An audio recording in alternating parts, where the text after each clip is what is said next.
Basically, when I left school, I was offered a scholarship in France for 3 years to train in being a physical education teacher.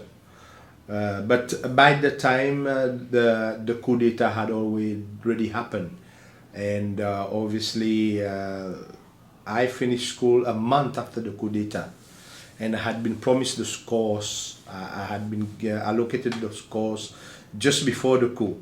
And the new Minister of Education called me up and said, look, now we're changing our mind and we can't send you to France, but you can go to West Germany, he said. And obviously the new regime was a socialist regime, communist oriented. And I declined to go to Germany because my course would have been over a period of 2 years.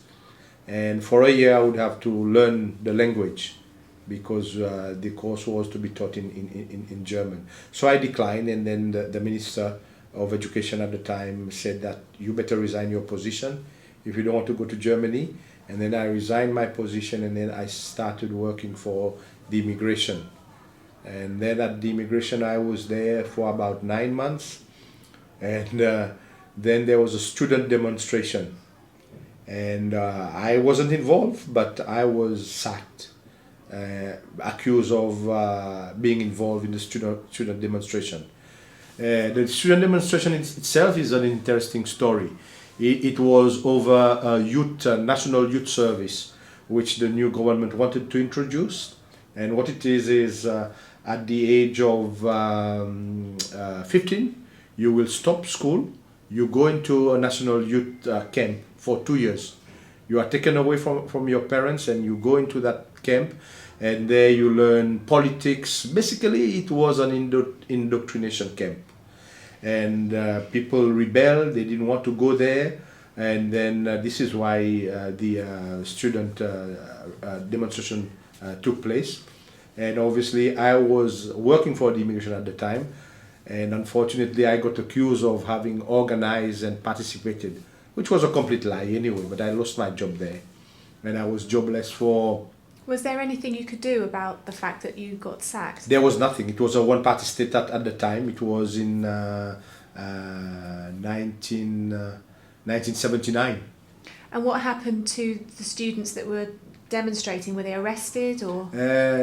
No, but what happened, because they were young, very, very young people. And a few of them later on in life suffered out of victimization. When they finished school, they couldn't get a job and they had to come into exile as well to the UK and to other parts of the world.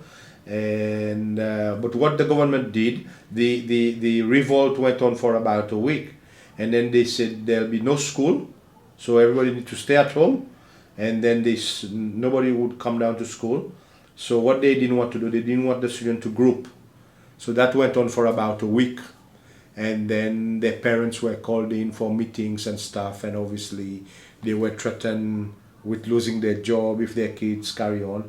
And then the kids came back to school after a week, and it all went smoothly. And the government actually did impose the National Youth Service on the country, even though there had been an uprising against it.